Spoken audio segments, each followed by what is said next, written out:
ó ṣẹlẹ̀ Yọmi Fabiyi kọ lẹ́tà síyàwó Mohbad èyí lohun tó wà níbẹ̀.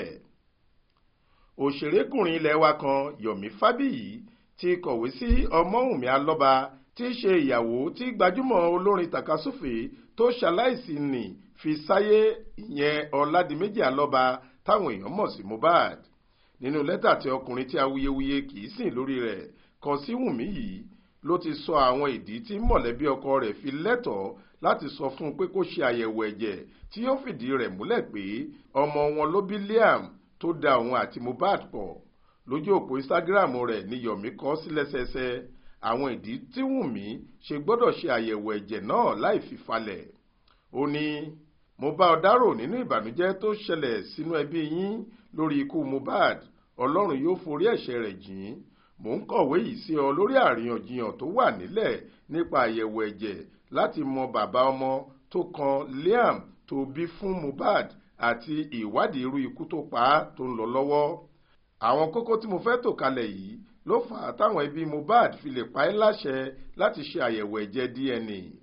Àkọ́kọ́ ni pé tá a bá wo bí nǹkan ti ṣe ń lọ, ikú Mohbad kì í ṣe ojú lásán bí ẹni pé wọ́n pa á ni. Àgàgà pẹ̀lú nǹkan tó ṣẹlẹ̀ ní bíi wákàtí 48 ṣáájú kí ẹ̀mí rẹ̀ tó bọ́. Àwọn ìgbìmọ̀ tó ń wádìí ikú rẹ̀ náà nílò láti parí gbogbo rẹ̀ kí wọ́n tó bẹ̀rẹ̀ ìgbẹ́jọ́.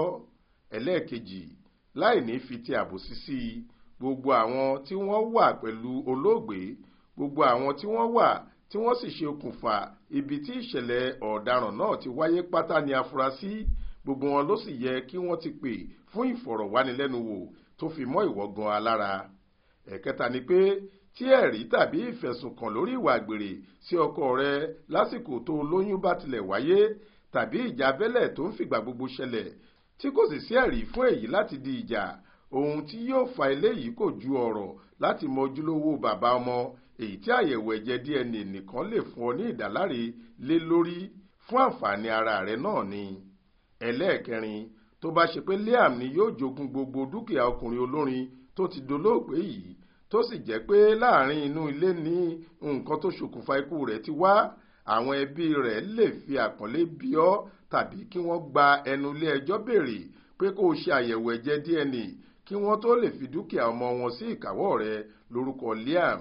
Bákan náà, àyẹ̀wò yìí yóò ran àwọn olùwádìí lọ́wọ́ lórí iṣẹ́ wọn. Ẹnikẹ́ni kò sì gbọdọ̀ di iṣẹ́ ìwádìí ọlọ́pàá tàbí ti àwọn ìgbìmọ̀ olùwádìí tí wọ́n gbé dìde nítorí ikú Mohbad èyí tó ń pè ní kòrónà lọ́wọ́. Kókó karùn-ún tí mo fẹ́ fàyọ ni pé nínú ohun kan tí wọ́n ká sílẹ̀ tó jẹ́ ìsọ̀rọ̀ rẹ tí kò ṣeé fi bẹ́ẹ̀ gbára lé púpọ̀, ẹ̀sùn wà lọ́rùn rẹ pé o fẹ́ pa Mohbad. Kò sẹ́ni tó mọ̀ bóyá ìjà lásán tó máa ń wáyé láàrin lọ́kọláya ni o tàbí ọ̀rọ̀ míì tó lágbára. Ẹ̀kẹfà ni pé ohunkóhun tí yóò bá tan ìmọ́lẹ̀ sí ọ̀rọ̀ yìí tí yóò sì wẹ gbogbo ẹ̀sùn àìṣedéédé yìí mọ́ kúrò lára rẹ, tí yóò pa gbogbo ìfura tí wọ́n ní sí ọ yìí rẹ́, àti láti wá ìdájọ́ òdodo fún Mohbad ló yẹ kó jẹ ọ́ lógún títí kan ṣíṣe àyẹ̀wò ẹ̀jẹ̀ DNA.